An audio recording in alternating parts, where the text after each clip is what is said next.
Good afternoon, everyone, and welcome to Plenary Session 3 of this Congress, entitled Innovation Systems and Socioeconomic Implication. It is my real pleasure to moderate this session. First of all, I would like to express my sincere gratitude to Rosa Gallardo and Adolfo Peña from the University of Córdoba, because some months ago we first discussed the possibility of organizing a scientific congress on artificial intelligence in the agri-food sector with the aim of promoting a sustainable digital transition. Our primary goal was to address what we thought that was a gap in the market, that is the lack of a specific forum devoted to the scientific foundations of this technological revolution.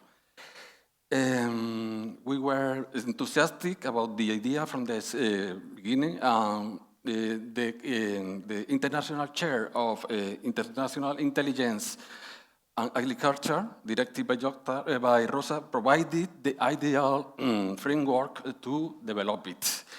I will also express my gratitude to all the organizations, individuals involved in the process, the University of Córdoba, Spanish Ministry of Digital Transformation, and also my institution, IFAPA, CSIC, and persons such as Teresa Hidalgo, Elena Cepera, Sabrina, and many more. This is really the culmination of an exciting journey that began on autumn, in an autumn morning in a cafe in Córdoba. Thank you. Well, over the next 2 hours, we will address the economics, governance, ethics, and institutional context of digitalization in the agri-food sector. While earlier sessions have dealt with and demonstrated the capabilities of this technology, of AI and digital technologies in general, this session will explore the question of how, for whom, and under what rules this transformation shall occur. This plenary session is the last of the day, so let us make the most of it. Our first keynote speaker, who will join now here on the stage, is Professor Lawrence Klerkx. Professor Klerkx is full professor in the Department of Agriculture Economics at the University of Talca in Chile, and visiting full professor at the Knowledge, Technology and Innovation Group at Wageningen University in the Netherlands. Lawrence is an internationally recognized expert in the field of agriculture innovation studies, and he conducts social science research on topics such as institutional change in research, advisory organizations, multi-stakeholder network for innovation, dynamics and politics of research and innovation agenda setting, and innovation policy. Throughout his career, he has co-authored more than 180 articles in international peer-reviewed journals, and his work also informs policymakers through contribution to organizations such as the World Bank, European Commission, FAO, and OECD. Recently, his work has focused squarely on the digital transformation of agriculture and food systems. He has developed a social cyber-physical system framework to support responsible digital transformation, recognizing that the process impacts economic, environmental, social, technological, and institutional dimensions, and that a responsible innovation approach is needed to understand and anticipate the often unknown impacts of this transformation. Lawrence's keynote this afternoon is entitled "The Human Factor in Agri-Food System Digitalization." I can think no one better place to open our session. So, Lawrence, the floor is yours.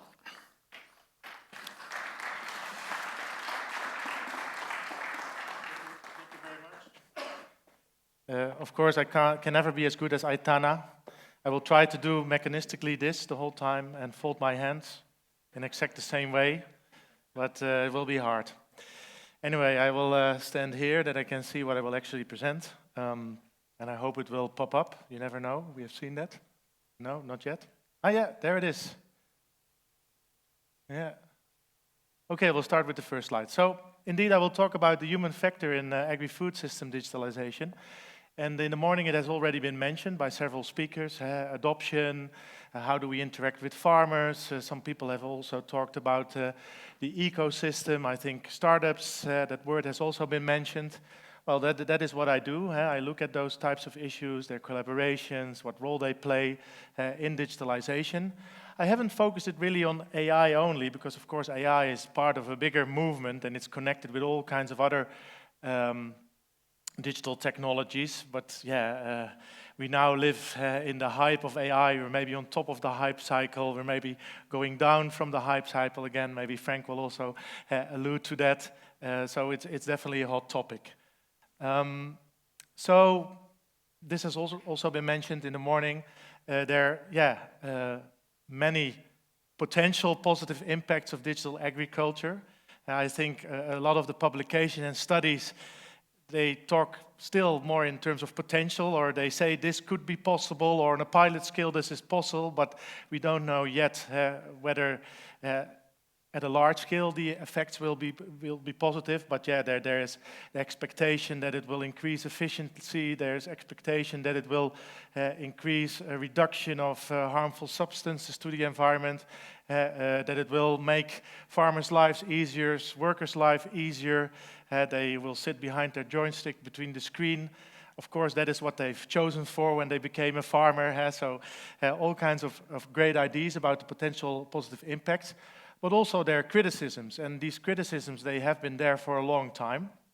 There have been several reports, but very recently, Agri-Food, which is a very critical think tank, published yet another report, Head in the Cloud, which I also saw on LinkedIn being mentioned by a lot of more techno-optimistic people. So perhaps there's now also more openness for debate about, okay, what are the pros and what are the cons of digitalization? And yeah, this has also been mentioned in the morning by different speakers. Adoption, there is adoption. There are studies also about who's adopting, where are they adopting, under what conditions are they adopting. But yeah, this is a slow process, and there's many challenges, many barriers, the economics of it, infrastructural issues, digital literacy. So far, digital agriculture, it has been shown that it mainly works for particular types of farmers, but also it doesn't work for other types of farmers, for example, small-scale farmers who don't have the resources to heavily digitalize. And well, more in particular about AI adoption. When I was preparing for this presentation, I found this very recent report by the OECD, which is focused on the European Union, and it was looking at AI adoption in all kinds of sectors. And it also has quite a nice table where they summarize where is AI applied. This is just a small part of that table.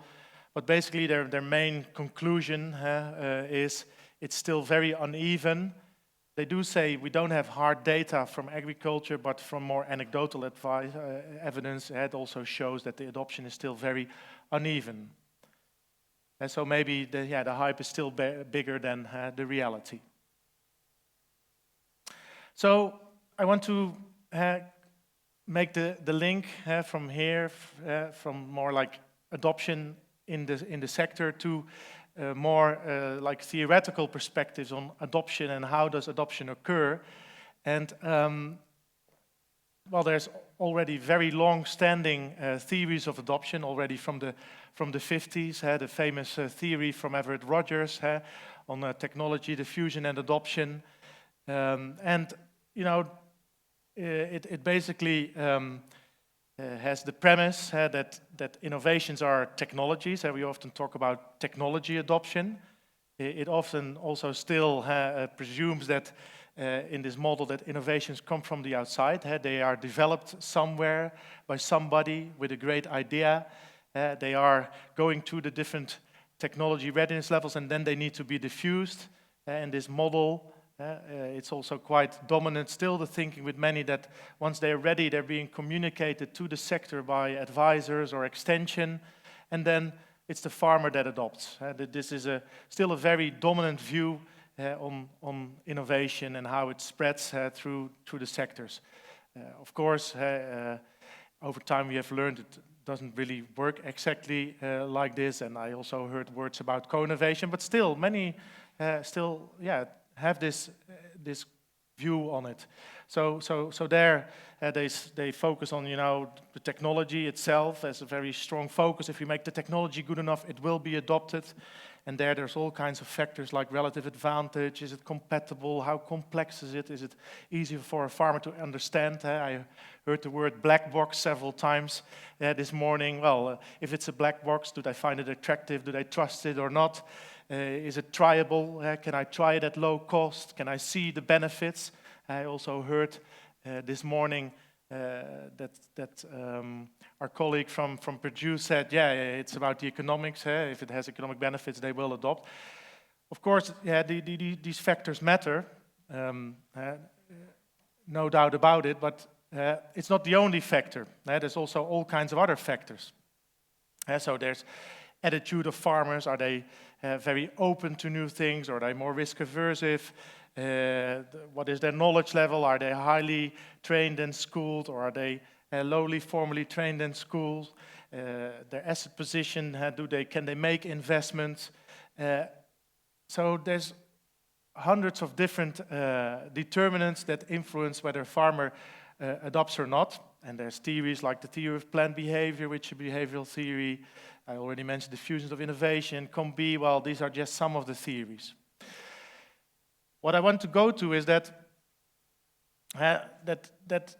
this type of thinking has good things. You can really assess, you know, attitudes of a farmer. You can, you know, look at all the factors of the technology. There's nothing wrong with it, but often it gives an incomplete picture.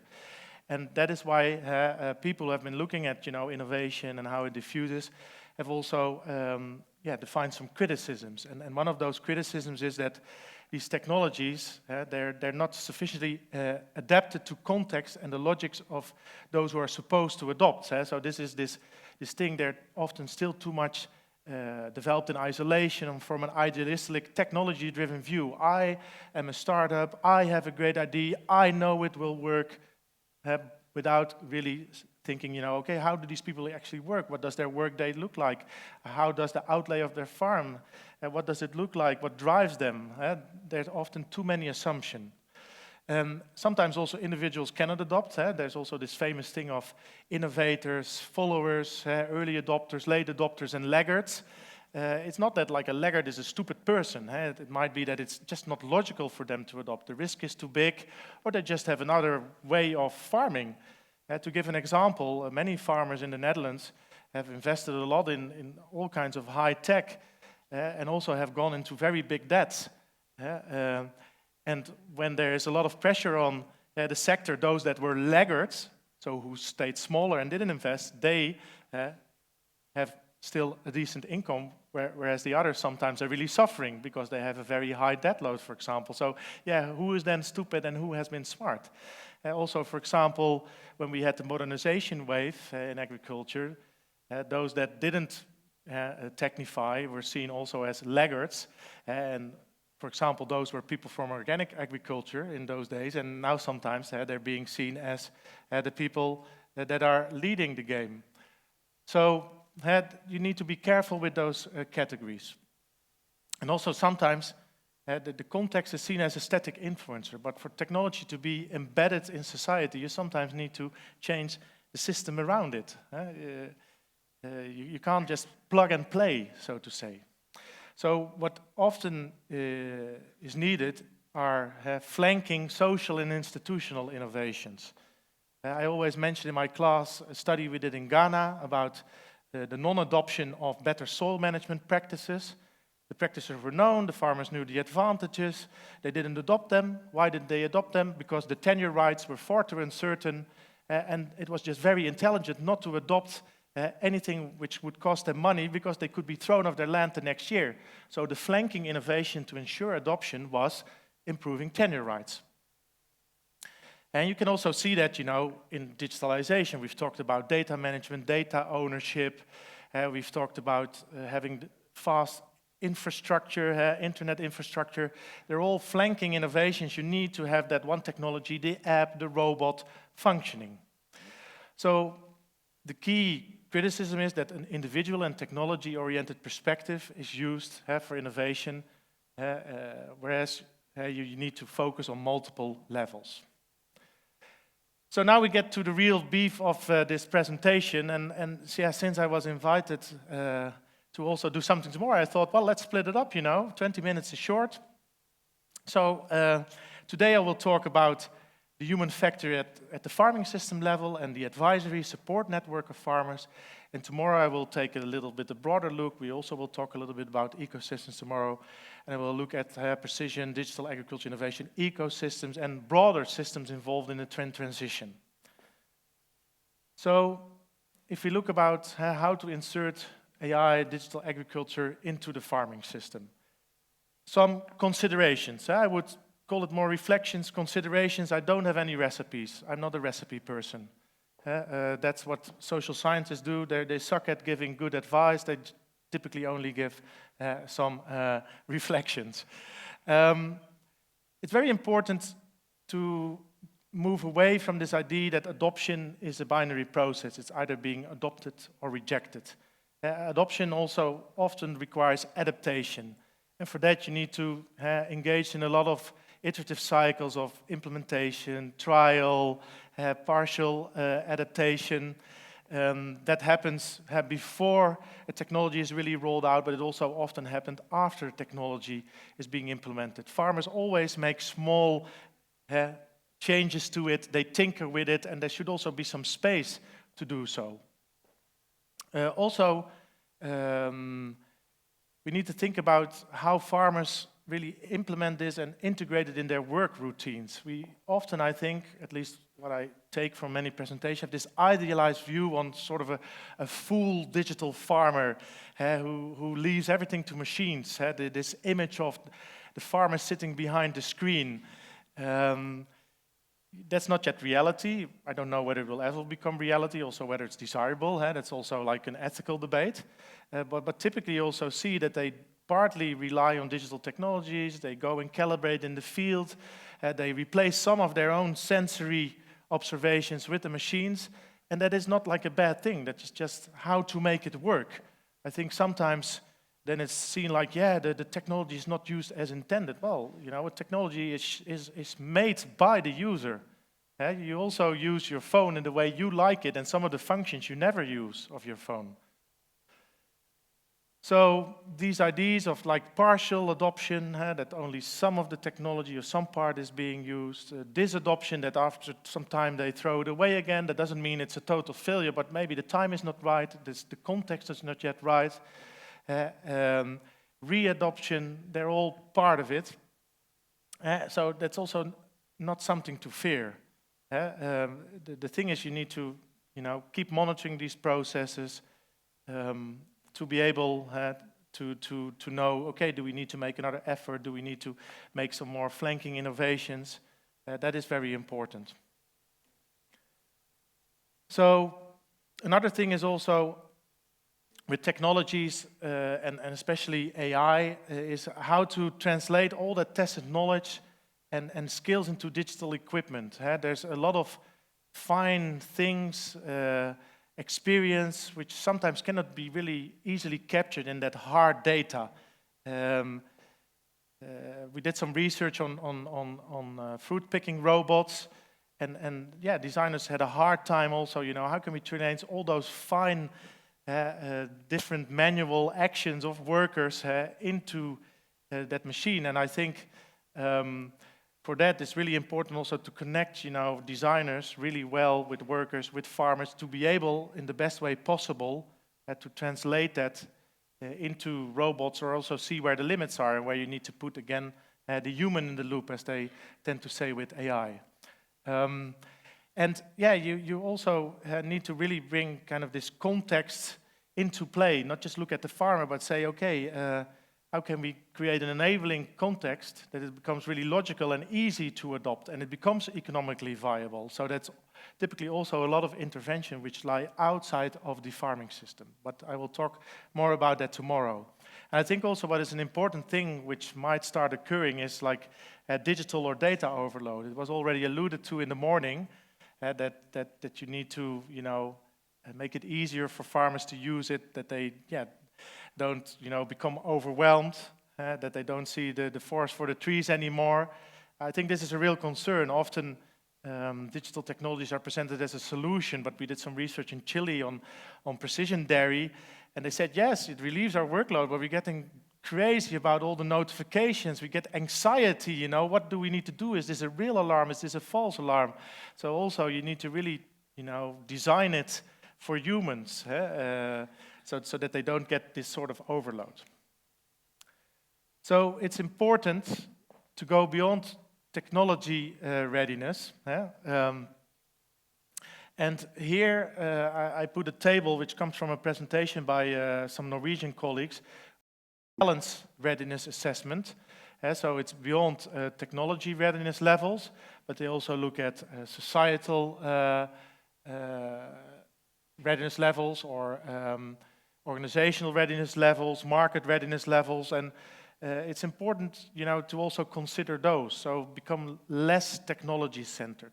Technology readiness also has some notions of market ready, etc., but it still remains very focused often on the technology itself.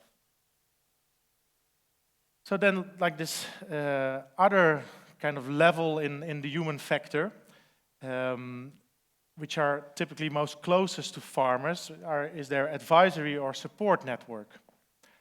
So advisors, and a lot of social science research has shown this in recent years, are very important because they act as a human interface for digital agriculture. They are basically delegated the task of curation, interpretation, curation of what is a good tool, interpretation of the data that the tool presents, or the information that the tool presents, translated to the specific context of farmers, helping farmers also making better technology choices. So they are really like a key intermediary, a key bridge between digitalization and farmer reality. And they can also help researchers and startups understand farming context better. And yeah, in a sense, they also does help doing this kind of bundled innovation better. And I think here on this slide, I put some of these advisory companies. So there is a collective which is called the AgTech Advisory Collective. It's this kind of a group of different smaller consultancies, and they really work on that interface to help startups and technology developers better connect with farmers. Also look at, you know, what are main barriers in adoption and how can we better address them. And also, and these are typically kind of new sorts of advisors, but also kind of more conventional advisors are going more in the digital sphere and helping to their clients to navigate all that digital information. And there's this really interesting article. I advise you to read it if you're interested in this topic. It's called DigiWork, How Agriculture 4.0 is Changing Work for Farm Advisors. And there different sorts of roles are being distinguished to you know, advance this digital transformation and really make it work in practice, and also unburden the farmers a little bit in that sense. So yeah, I planned for 20 minutes. It's a miracle, 24 seconds. I receive requests. I do good dancing, I can do singing, I can do magic. No? Okay. So tomorrow it will be continued. So you can still now book an earlier train if you want, but be quick because they sell out quickly on Fridays. And tomorrow I will go to these even broader levels of the digital innovation ecosystem and this bigger transformation of the twin transition. So thank you very much.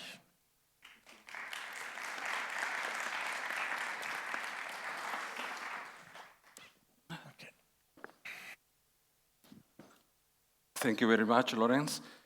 Our second keynote speaker is Mr. Frank Escandell, Director of Corporate Partnerships at OdiseIA in Spain. OdiseIA is the Observatory of the Social and Ethical Impacts and Artificial Intelligence, and it is a globally recognized independent, non-profit, and action-oriented think tank dedicated to shape a responsible and ethical future for artificial intelligence.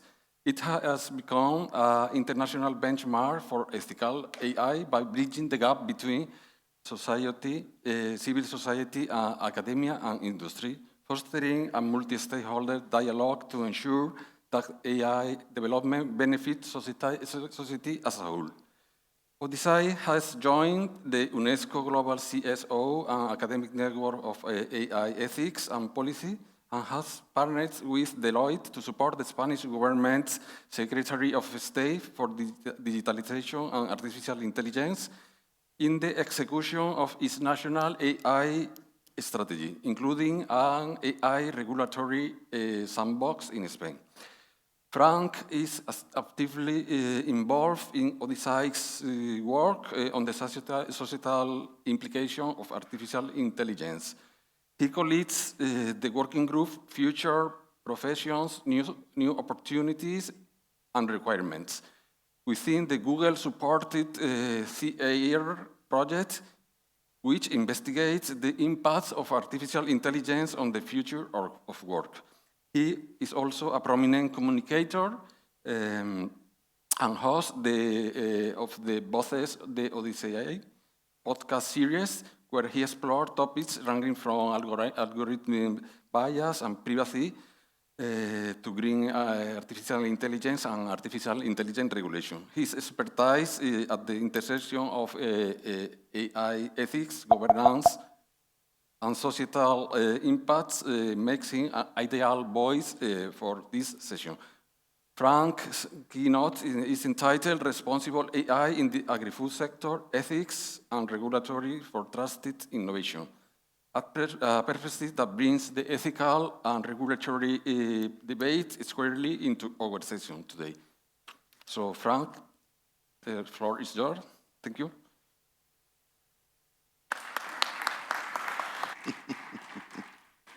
Wow, I am a prominent communicator. Thank you. Yes, please. Thank you. Is it the one up there? Yeah? Okay. So, first of all, I know it's hard. Okay, it's 4:30, 5 o'clock in the afternoon, and in the absence of caffeine, I hope you actually can stand my accent. You don't know where my accent is from, do you? Okay, 1 second. Okay. See, is that this is institutional? Just in case, I brought this up with me. Just in case. See, it's up. It's up and running. Okay. So, first of all, happy Father's Day. You know, it's a big day here in Spain. San Jose, yeah. Pepe, Pepa, Pipi, whatever. Yeah. Perfect. It's wonderful. Let me put my, being a prominent communicator as I am, apparently. Thank you very much, Professor Parra. There you are. Well, thank you very much, first of all, to Dr. Rosa Gallardo and the International Chair of Artificial Intelligence in Agriculture. And the attendance of includes researchers, policymakers, and industry stakeholders from across Europe and other parts of the world. I also forgot to say, buenas tardes, and eftermiddag. That's correct, I hope. Oh, wait a minute, that's Danish. I'm sorry. That's Danish, I'm sorry. He's not Danish. And also, I would like to communicate, basically, that next year, this From Farm to Fork is wonderful. Next year, Professor Gallardo, we should tell the ministry to name it From Farm to Fork, the Moon, Mars, and Beyond. This is wonderful, like the theme of it. Yes? Good. So, this presentation is not intended as a deep academic analysis combining regulatory frameworks with a practical implementation. I come from, I'm not an academic, I come from a business development for technology background. So this is going to be a teaser today, most definitely. So here's my contact information for later on or the next days. Okay, in OdiseIA, as Professor Parra has just mentioned, we're a nonprofit think tank, think and do tank. It's not only thinking, but we actually act and do things. And so here's my contact. Go ahead and shoot me. All right. So three main points here. And I'm going to read them so that you can see the translation for being recorded. People can actually read it in the Spanish. It's AI transformation in agri-food systems, ethical challenges and principles, building trustworthy AI ecosystem. These are the three main points. So let's get to that. All right. Yes, we're fine. Yes. We all know what AI has been doing all these years, especially the last 2 or 3 years, and all the smokestack, as Professor Klerkx has mentioned, all this smokestack and all these expected, the speak of expectations. He referred to the hype cycle, basically. We'll talk about that in 1 second. So I will try to add basically, I will try to add to the magnificent lectures I have witnessed today. I'm going to remember the one from Professor Fontas and a couple of them as well. Wonderful. We'll have a chat later on. Is correct? Yes. So here's an example. You all know this. So I had to go and learn from this stuff because this is the first time OdiseIA actually deals with the agri-food sector. It's a wonderful learning experience right now. So you all know these cases, but hear it from someone who is outside the circle in this case. One example, as you already know, this precision agriculture. This is John Deere's see and spray technology using computer vision to detect weeds and apply herbicides with 90% reduction in chemical use. I'll go fast. Okay, when it comes to opportunities and promises, boy, the promises.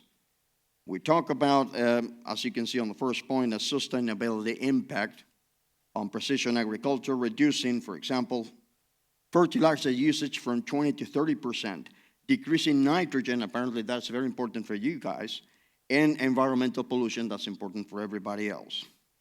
And also the point on food security, the United Nations FAO, Food and Agriculture Organization, for those listening out there, estimates that AI technologies, this is amazing, AI technologies could increase global food production by 70% by the year 2050, while reducing the agricultural land by 15%. What a piece of information. Take a look at this one. I went and actually read this article. It's an amazing example on how you don't need billions and billions of euros or dollars to implement agri-food tech intelligent and rationally. So on this example, for example, on AI and the reinvention on African agriculture in this case, it was a focus on mobile AI apps providing personalized crop advice to 2.3 million smallholder farmers in Kenya, Tanzania, and Uganda, demonstrating technology's democratization potential. So some of the lecturers have spoken about that as well. So, as you all know, there is on the EU AI Act, of course, and also the 2019 European Commission's ethics guideline for trustworthy AI. That was like a century ago, 2019, in terms of ethical AI. There are certain categories of ethical challenges, but what I actually try to do for today, for you folks today, is to summarize my own version of it. So I actually summarized it on 4 main points, as you can see here. We all know the agri-food sector faces unique challenges given its centrality to human survival, of course, and rural livelihoods. The ethical challenges aren't obstacles. Here's something that some people say that excessive regulation could, but regulation itself or the ethical challenges aren't obstacles to overcome. They are actually ongoing tensions requiring continuous negotiation among stakeholders, something that we have actually heard that today. So agricultural AI ethics, as seen from this perspective, intersects multiple domains. We all know environmental ethics, data, labor, and food justice. Also, there's another key observation from someone who is not an academic on this field. What I observed, and please correct me if I'm mistaken, of course. Unlike consumer-facing AI, agricultural AI operates in context with power asymmetries, meaning large businesses versus smallholders, making ethical deployment inherently political. Everybody went silent. You hear that? All right. So another observations here. I'll read this for the translation, all right? Only 38% of European farms under 20 hectares use any digital technologies compared to 87% of farms over 100 hectares, what we just referred to. And in terms of the Global South, less than 5% of smallholder farmers producing 35% of the world's food have access to digital agricultural advisory services. For those of you, the agronomist, being educated here, that is some big business right there. We all know about the human factor, of course. That's some big business. Okay. So there is a risk of creating a two-tier agriculture where technology-enabled farms gain competitive advantages, accelerating consolidation and rural depopulation that we know in Spanish called la España vacía, la España vaciada, the emptied Spain, that is called. It's not only in Spain that is happening. All right. So here's another of these ethical challenges. I call it transparency and explainability, or XI, or XAI, as one would call it. Survey of 1,200 European farmers found 68%, watch this, and I quote, do not understand how AI systems reach recommendations, leading to 45% of them ignoring AI advice when it contradicts experience. There's the farmer.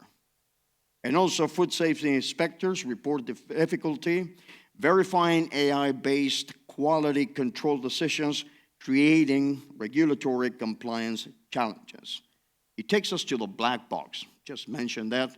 Also, that we heard that before. The black box refers to this difficulty in understanding and interpreting the internal workings of AI.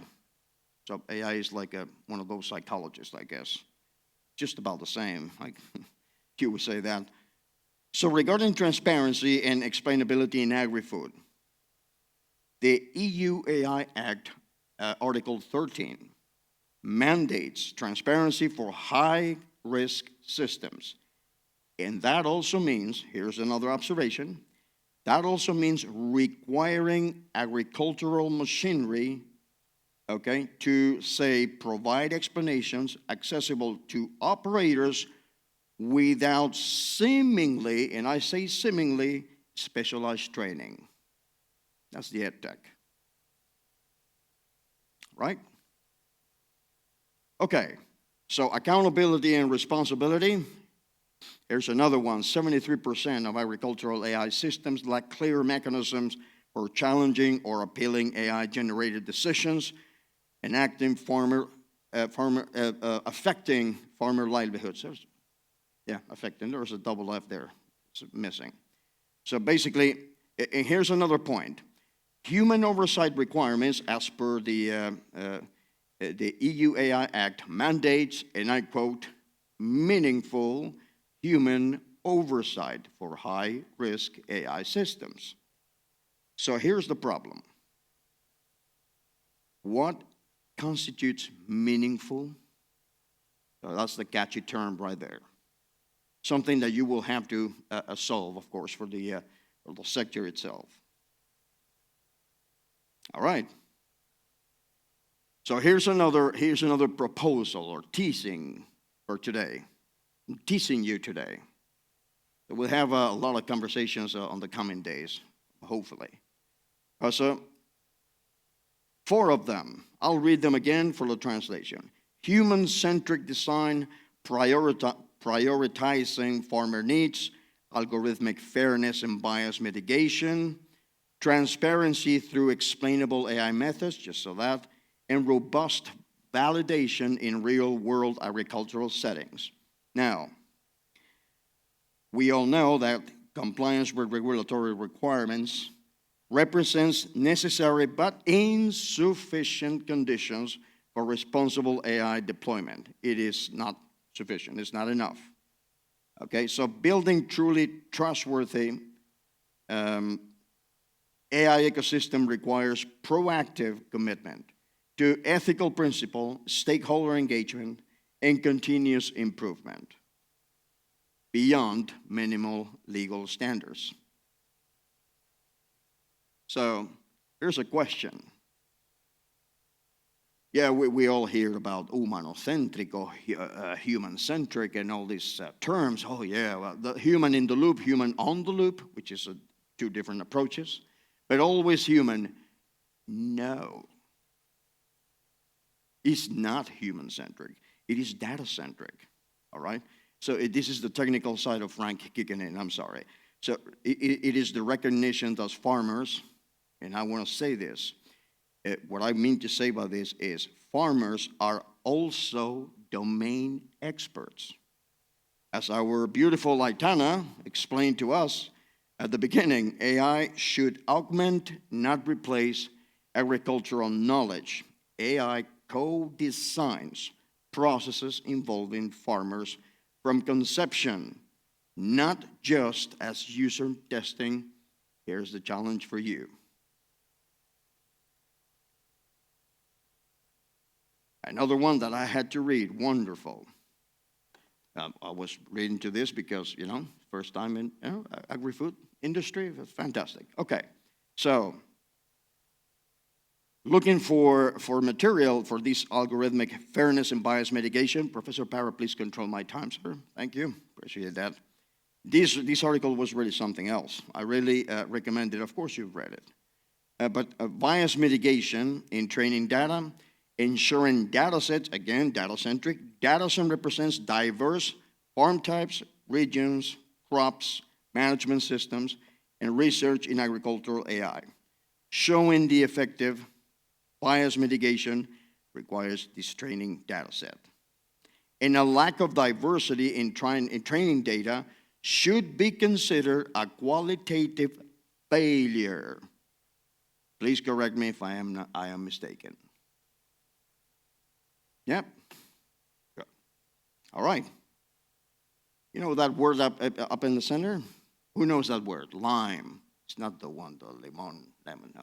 Who knows what lime is? Okay.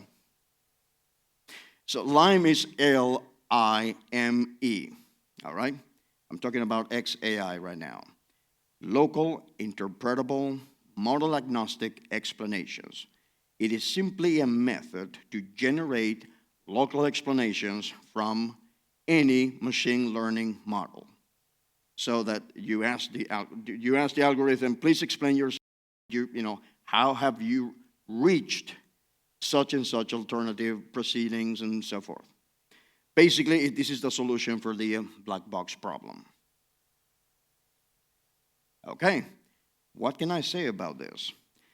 You know everything about this. You know everything about this. That a principle of trustworthy AI is basically this robust validation in real world. It's just maybe that you're gonna have to add something else to it, but you know that this is, this is absolutely, you guys actually play it out because there is nothing I can say about that. You are the scientist. Oh. And basically try to come up with these recommendations when it comes to AI ethics, of course, and not in agri-food.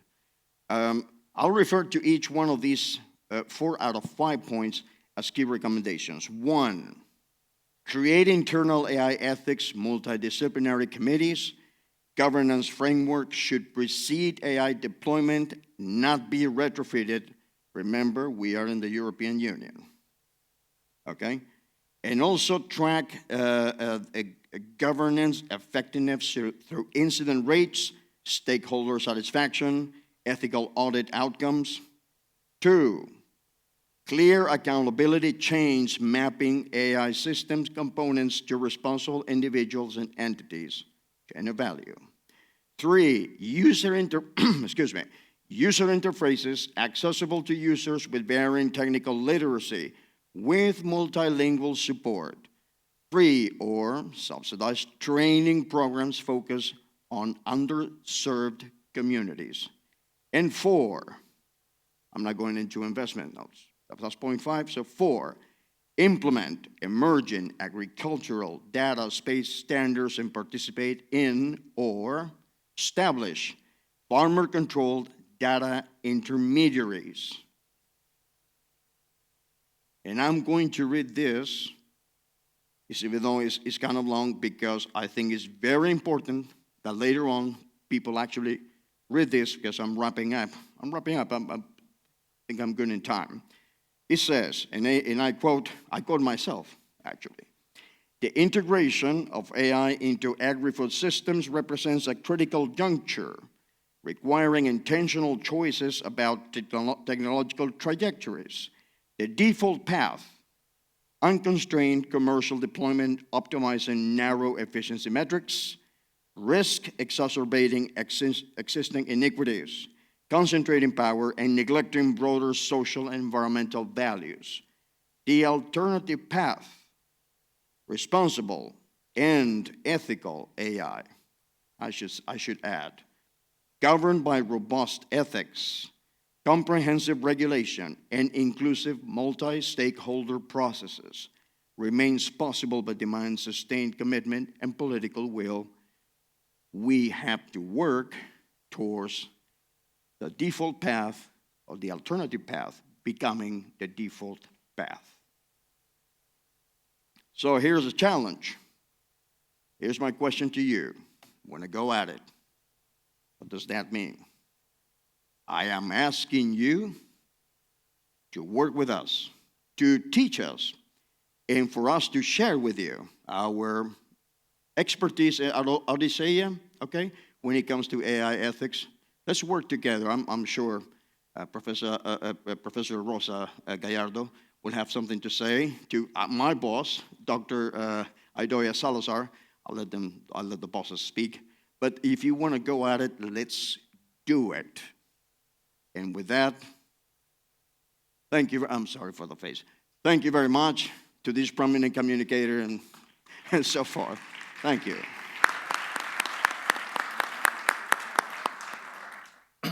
Thank you very much, Frank, for this very interesting speak. Yes, now it's time to open the floor to questions in the audience. If you have any question, please. No, for the moment. Well, to open the question, both of you are talking about that agriculture is behind in digitalization compared to other sector. Lawrence, you have shown that adoption is not just slow, it is partial, non-linear, with farmer adapting, disadopting, readopting. And Frank, you have shown a huge digital divide between by farm size. So I want to challenge the current narrative. Is really agriculture behind? Is being sensibly cautious because the stakes? So food, livelihoods, ecosystem are so high. So Do you think agriculture is genuinely falling at digitalization, or it is actually being smart by going slowly? Professor Clark. Oh, okay. I've been thanks. speaking for a long time now. Okay, you're tired now. Yes, Aitana would never be tired, you know. I would just do a next conference only with Aitana. Much better. Well, this thing, like this narrative of agriculture being behind, I find it an interesting narrative. You see it often, mostly also by those that want to follow the commercialization pathway. It's an untapped opportunity, let's go and do it there. But yeah, to some extent, I think it is perhaps behind compared to other sectors where they might have implemented already more technologies. But I think that's also because of the complexity, the ecological complexity. It's not as standardizable perhaps as in other sectors, not as controllable. It has different time conceptions in terms of seasonality, etc. I think, therefore, farmers perhaps are logically cautious also because the risk of failure can be quite, impactful. But do you think that it could be an advantage not to adopt so fast? Because at the moment we are talking about the danger also of artificial intelligence. So could it be a good option to wait a little bit to be more mature artificial intelligence, or? Well, I think perhaps what the digitalization movement also has is what a professor from Germany, Sebastian Pfotenhauer, has called the paradigm of blitzscaling. So this is like go fast, break things. Next year you need to roll it out. This is this startup-led growth model. And I think, in agriculture, perhaps maybe that is not the best way to go, and maybe start smaller with some smaller experiments. I think that's also how farmers typically experiment. They start with a small part on the plot, and if they see if it works, they kind of scale it up. And perhaps that kind of conflicts a little bit with these ideas of those that are perhaps commercially interested or from a technology development perspective, that it needs to be implemented at a bigger scale quickly. So it's also about thinking how to connect well to kind of the experimentation styles of farmers and how to make it fit with that. I think that is also perhaps what some of these communities do. I think TEF Agri-Food was being mentioned. I think these sort of living labs, that is where they try to do that. But then I think still like large-scale expansion will be difficult because there's so many diverse agro-ecosystems. So perhaps this notion of scale, we need to see it much more different in agriculture and perhaps in other sectors. And by scale, I mean scaling and wide diffusion. It's not like an Uber you can roll out all over the planet, basically. If I may, interesting. Not from the Agri-Food point of view, of course, but from the general purpose point of view. It's not about going slow, it's about doing it right. Doing it right for your situation where you are right now, not what you are being dictated, which is part of the what Professor Sina Noral at MIT calls the hype machine. I want to get this right, so I'm going to say it in Spanish, la máquina de la euforia, just in case. Yeah, exactly. All right, so basically, yes, just in case. The la euforia, ¿quién es la euforia? It's la euforia, exactly. There you go. So Laurens Klerkx, not la euforia, La euforia, yeah, sort of. So basically, it's about the way you're doing it. Not doing it as, okay, so I'm slow, I'm a turtle, or doing it as Facebook when it started years and years ago, break everything. That was the or Edward, Edward Teller is, well, Edward Teller is you want to solve a problem? Well, detonate a hydrogen bomb. There you go. So that's not the approach. The approach is your company where you are right now. Okay. Is there any question? Or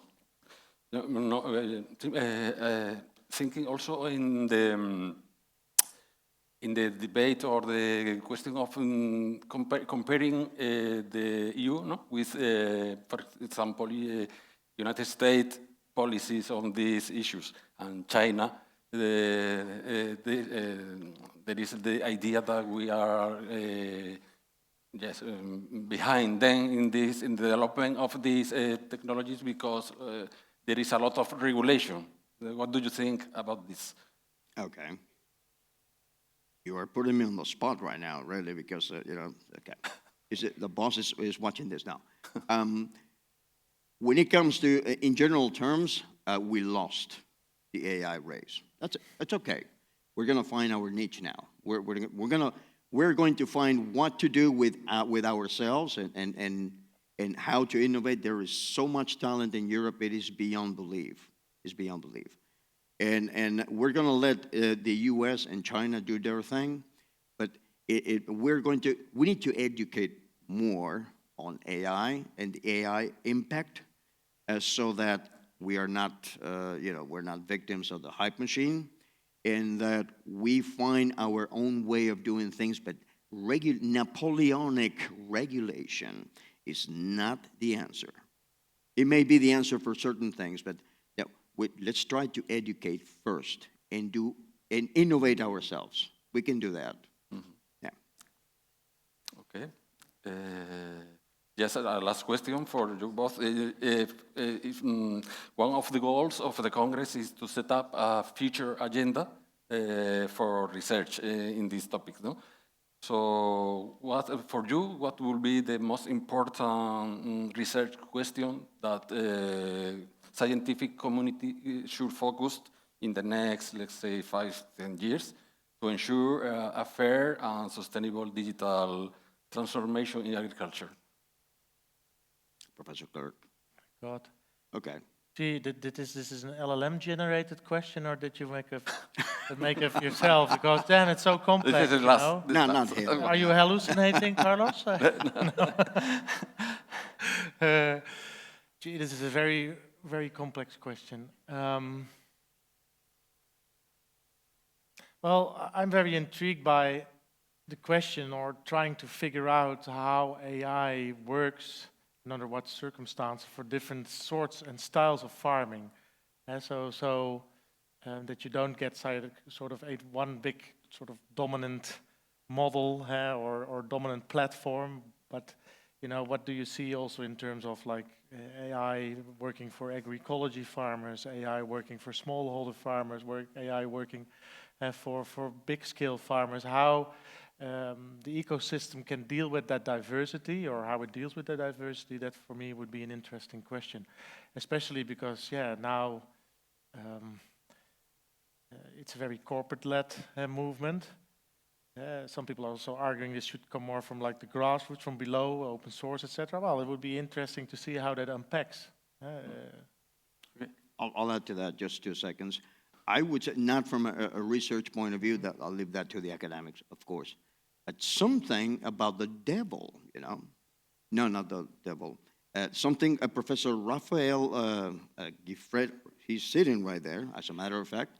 Something is about the devil when these hardened folk, these conservative types, of course, they know very well what they're doing.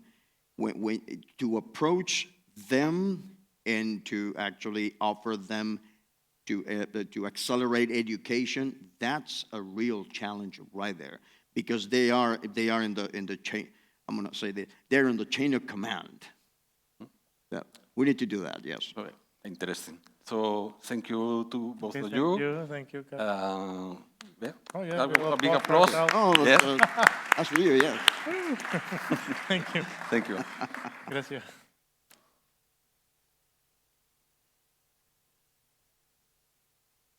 Ah.